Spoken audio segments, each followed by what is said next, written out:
When you look at Job chapter 1, you see that the sons of God came before God in heaven, and among them was Satan.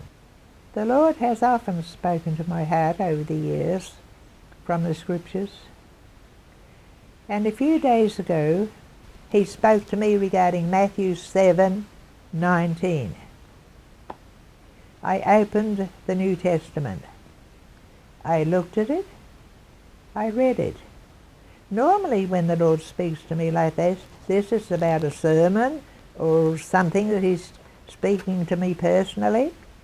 But when I read it, I said, well, that's not me. Of course it was not. We'll read it. Matthew 7:19 goes like this, and I'm reading from the Net Bible, not because I believe it's a perfect translation, but it's far better than the King James, and it has some remarkable translations that are correct. It is not based on the Masoretic text, and it is done by a variety of scholars from different denominations and different places. This is what Matthew 7:19 says. Every tree that does not bear good fruit is cut down and thrown into the fire. Well, I said to myself, that's not me. I am bearing good fruit, so it cannot be applicable to me. It was in a way, but nothing personally. So then I looked at the whole chapter, and Jesus starts off in verse 13 about the narrow gate, the wide gate, destruction, the narrow way, and there are few who find it. Few. The majority go the wide way to destruction.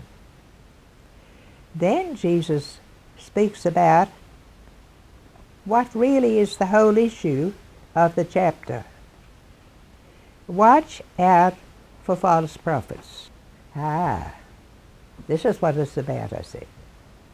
False prophets who come in sheep's clothing, but inwardly are voracious wolves.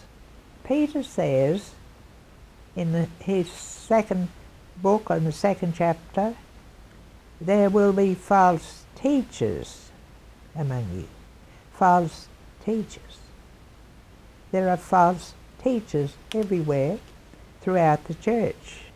Peter said they will be among you to the point of denying the master who bought them.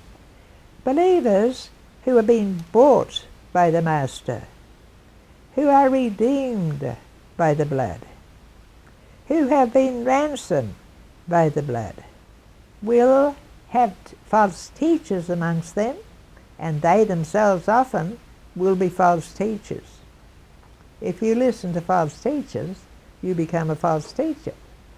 If you listen to some errors and not the truth, you will be spreading the errors.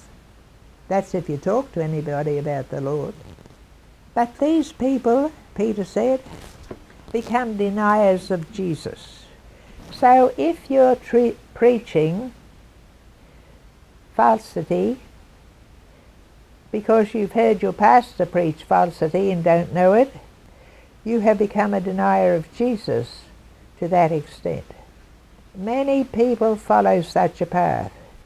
They use deceptive works, deceptive words.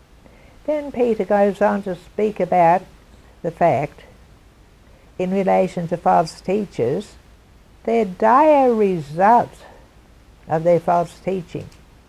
He says, if God did not spare the angels who sinned, but cast them in chains now in darkness until the day of judgment, how will he spare the false teachers? How will he spare those who follow the false teachers? How will he spare those who teach anything to do with the false teaching? And the false teaching is aligned with the fact that these fallen angels in Genesis 6, as Jude said, left their estate, their heavenly estate, and had sex with angels. Now the Net Bible says they were the sons of God, and they saw that the daughters of humans were beautiful. When you look at Job chapter 1, you see that the sons of God came before God in heaven, and among them was Satan, because God said to Satan, where have you come from, Satan? He was part of the angels who were called the sons of God when they were first created. The sons of God have nothing to do with the line of Seth, as many church people like to say, because they refuse to believe that angels could rape women and steal them from their husbands and produce giants. Well, they did. You need to read the book of 1 Enoch to see the terrible things that they did. Now, when they stole them from their husbands, there is nothing in either the book of 1 Enoch or in our Bibles that shows what became of the husbands. But we do know from 1 Enoch that they killed and ate people. The offspring killed and ate people. So presumably the husbands were killed and eaten. If you go to the book of 1 Enoch, you'll find that. Now it says in Net Translation, the Nephilim were on earth in those days and after. I'm reading to you from the book of 1 Enoch, that's produced by Joseph B. Lumpkin, a fine Baptist scholar. And he says, in relation to the watchers of heaven, for whom Enoch was interceding. And he says, why and for what cause have you left the high, holy, and eternal heaven, and had sex with women, and defiled yourselves with the daughters of men, and taken to yourselves wives, and done like the children of earth, and begotten giants as your sons? Then he says further, and now the giants who are produced from the spirits and flesh shall be called evil spirits on the earth, and shall live on the earth. Evil spirits have come out from their bodies, because they are born from men and from the holy watchers or angels. You'll see a mention of watcher in the book of Daniel, chapter 1. I think it's in the King James too. They shall be evil spirits on earth, and evil spirits shall they be called, spirits of the evil ones. And the spirits of the giants afflict, oppress, destroy, attack, war, destroy, and cause trouble on the earth. They take no food, this is the spirits, but do not hunger or thirst.